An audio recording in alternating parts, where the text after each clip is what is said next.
You're standing over a 3-iron, 200 yards of trouble stretched out in front of you, and that little voice in the back of your head already knows you're going to thin it across the green or chunk it 10 feet. I know that voice. I lived with it for almost 30 years. Here's what nobody ever told me. The problem was never your age. It was never your slowing swing speed. It was 5 small adjustments I'd actually forgotten I ever knew. I relearned them the hard way, on a cold, windy par 3 in Ohio, from a 78-year-old man who outstruck me on every single hole. Stay with me all the way to the end, because the last trick comes from a study done in 2004 that quietly cracked the code every great ball striker shared. And every one of these works with the exact club sitting in your bag right now. You don't buy a thing. Let me tell you about that man in Ohio, because he changed everything for me. His name was Elmer, thin as a rake, hands like tree bark, playing a set of irons older than my car. I was 59 at the time, hitting the gym, buying the newest shafts, and he was beating me by a stroke, a hole with a swing that looked half as hard as mine. On the 7th, a long par 3 into the wind, I watched him do something so small I almost missed it. He slid his hands down the grip, not a little, a full 2 inches, until his bottom hand was nearly touching the steel. I asked him why. He looked at me like I'd asked why the sun comes up. He said, "Son, I'm making the club the right size for the man swinging it." That single sentence unraveled everything I thought I knew, because choking down on a long iron is not a weakness move. It's a control move, and it's one of the oldest teachings in the game. John Jacobs, the British instructor who trained a whole generation of tour players and wrote Practical Golf back in 1972, taught that gripping down shortens the effective lever of the club. A shorter lever is easier to control, easier to time, and it tightens the arc of your swing. You give up a tiny bit of distance, maybe 5 yards. But you gain the one thing seniors lose first, which is centered contact. And here's the part that stunned me. Centered contact on a long iron is worth more yardage than raw speed. A ball struck flush on the sweet spot of a 3-iron outflies, a fast, sloppy strike hit off the toe every single time. When Elmer choked down, he wasn't hitting a weaker shot. He was turning a club he could barely control into a club he owned. I tried at the very next hole, 2 inches down, and for the first time in years, I felt the club face actually find the back of the ball instead of scooping under it. The ball came off low, hard, and dead straight. But choking down alone didn't fix everything, because the very next shot, I chunked it. And that's when Elmer showed me the second thing, the one that had been sabotaging me for decades without me knowing. He looked at where I'd placed the ball in my stance, way up forward off my left heel, right where every magazine had told me to put it for a long iron. He shook his head and nudged it back with his club head until it sat just barely ahead of the center of my stance. Now, I need you to understand why this matters so much, and why almost nobody talks about it anymore. When the ball sits too far forward, your club has already passed the bottom of its arc and is traveling upward by the time it reaches the ball. For a young player with a steep, powerful swing, that can work, but for those of us with a flatter, sweeping, slower swing, that forward ball position is a disaster. We reach the ball on the upswing, catch it thin, or hang back and flip our hands trying to help it into the air. That flip is the chunk, that flip is the cold shank that rattles your wrists. Ben Hogan wrote about this contact principle in 5 Lessons, The Modern Fundamentals of Golf, published in 1957, a book that has sold well over 1 million copies. Hogan hammered one idea harder than any other. You must hit down and through the ball to make it rise. The loft on the club face is what launches the ball. Your job is not to lift it. Your job is to strike it a descending blow and let the loft do the work God built into it. When I moved the ball back to just ahead of center, my hands were naturally ahead of the club head at impact. I was trapping the ball against the turf. And that low, boring flight I'd always envied in better players, it showed up in my own game that afternoon. Now here's where I have to stop and tell you something that made me genuinely angry once I understood it. For 30 years, I was told long irons were simply obsolete. That men my age had no business carrying a 3 or 4 iron. Every salesman in every pro shop steered me toward the rescue clubs, the hybrids, the wide-soled game improvers, each one carrying a price tag north of $200. I replaced clubs I already owned over and over, chasing forgiveness. I was told I couldn't get any other way. And I want you to hear this clearly. Those hybrids are not evil. They work. But I was never taught that the long irons already in my bag could be made just as playable with 2 inches of grip and 4 inches of ball position. Nobody makes money teaching you to fix what you own. They make money convincing you that what you own is broken. Elmer never got that memo. He was still playing the game the way it was taught before the marketing took over. And the third thing he showed me was the reason his slow, easy swing produced such solid, penetrating shots. It was his stance. And it's the opposite of what most of us do when we grab a long iron. When I picked up a 3-iron, I did what fearful golfers do. I widened out, tensed up, gripped harder, and swung faster because deep down I believed I needed more power to get that low-lofted club airborne. Elmer did none of that. His stance was calm. His feet were only slightly wider than his shoulders. His weight sat a touch forward, favoring his lead foot, and it stayed there. Percy Boomer, one of the great teachers of the early 20th century, wrote a book in 1942 called On Learning Golf, and in it he described the swing as something you feel through your feet, not something you force with your arms. He taught players to feel braced and quiet in the lower body, letting the swing turn around a stable center rather than lunging and sliding at the ball. When I copied Elmer's quiet, slightly forward-leaning setup, something remarkable happened. Because my weight was already on my lead side, I stopped hanging back. I stopped trying to scoop. My swing bottomed out in front of the ball instead of behind it, which is exactly where it needs to be for clean contact with a long iron. Now I know exactly what some of you are thinking right now because I thought it too. You're thinking this all sounds like too much fiddling. Grip position, ball position, weight, stance. You're thinking maybe this is for the younger fellows or the low handicappers, and that at your age you'll just keep the hybrid and be done with it. So this next part is for you, the doubter, the one who's already half decided this is too much trouble. Because I'm going to hand you one drill you can do this week, in your living room, in your socks, with a club you already own and nothing else. Here it is. Take your long iron, choke down those 2 inches. Set up in front of a mirror or a window where you can see your reflection. Now, without a ball, make slow half swings, and I mean slow, where your only goal is to brush the carpet at a spot just in front of your lead foot, not behind it. Not under your belt buckle, in front of your lead foot. Do that 20 times a night for 1 week. That's it. You're teaching your body one thing and one thing only, which is where the bottom of the swing should live. Most senior golfers bottom out behind the ball, and that single flaw causes the thin shots, the fat shots, and the weak pop-ups all at once. Fix the low point and you fix all 3 at the same time. I did this drill on the carpet in my den for 8 straight nights before I ever went back to the course.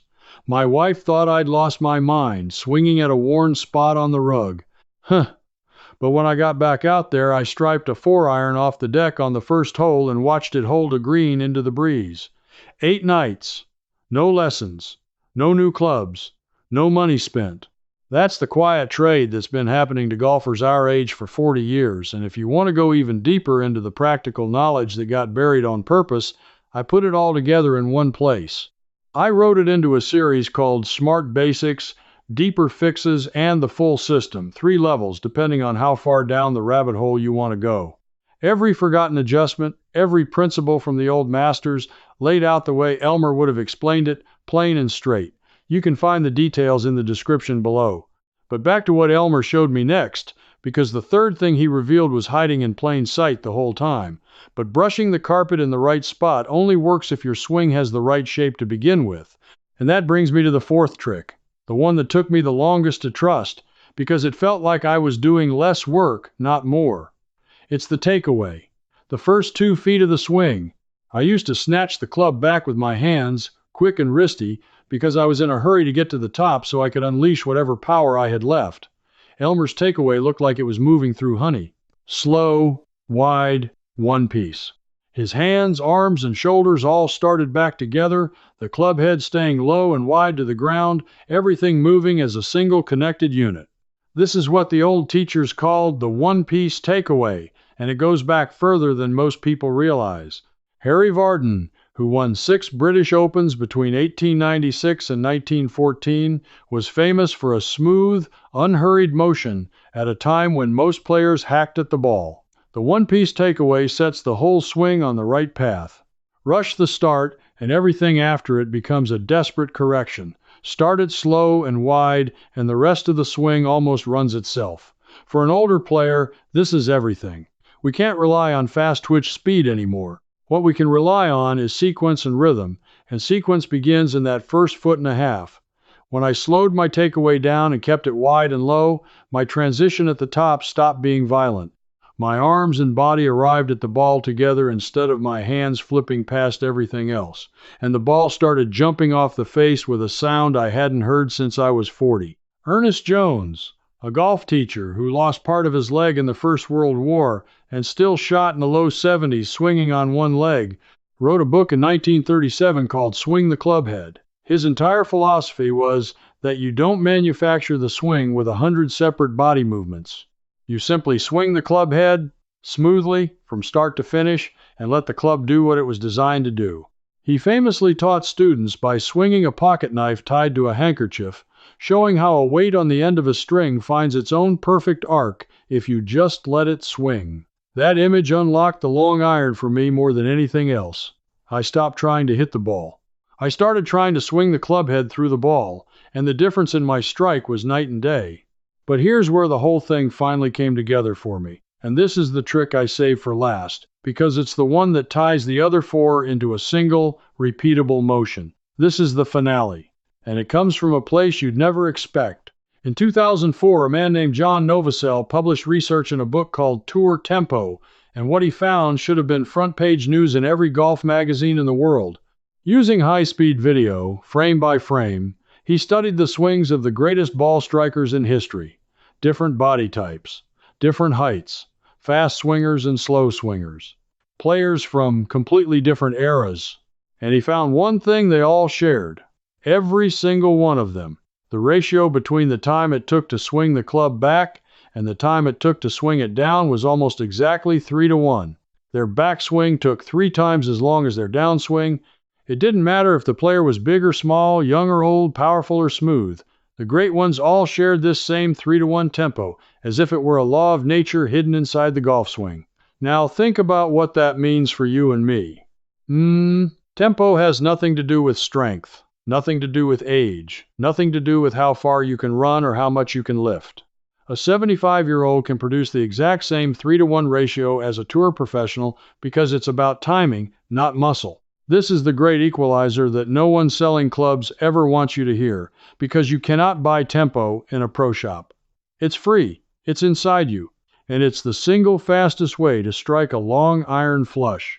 Here's exactly how I built it into my swing, and how you can do it this weekend with nothing but your own voice.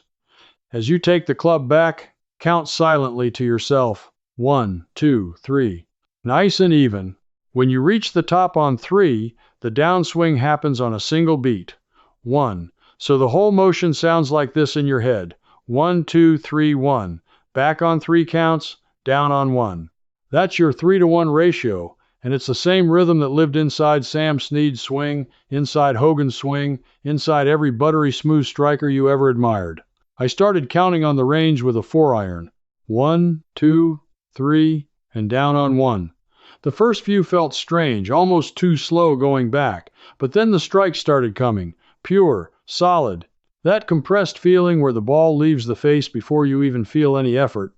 I wasn't swinging harder, I was swinging in time. And here's why this matters more for us than for anyone else. When we get nervous over a long iron, we don't slow down, we speed up. We rush the backswing, we lunge from the top, and we wreck the sequence that produces solid contact. The 3-to-1 count is a metronome you carry in your own head that stops the rushing before it starts. It forces the slow, wide takeaway. It gives your body time to get to the ball in the right order. It ties together every single thing Elmer showed me on that cold Ohio afternoon into one flowing motion you can actually repeat under pressure. Choke down 2 inches, ball just ahead of center. Weight quiet and slightly forward, slow, wide, one-piece takeaway, and a 3-to-1 tempo counted in your own voice. That's the whole thing. 5 forgotten adjustments, not one of which costs a dime, all of which were known and taught and written down decades before any of us were told our long irons were dead weight. Let me tell you where this left me. because I want you to feel what's possible. The next season, I pulled the 2 hybrids out of my bag and put my 3 and 4 irons back in. Men half my age asked me what I'd changed, what new shaft I was playing, what expensive fitting I'd paid for. And I got to tell them the truth, which is that I paid nothing, and I learned it all from a 78-year-old man and a stack of books written before 1960.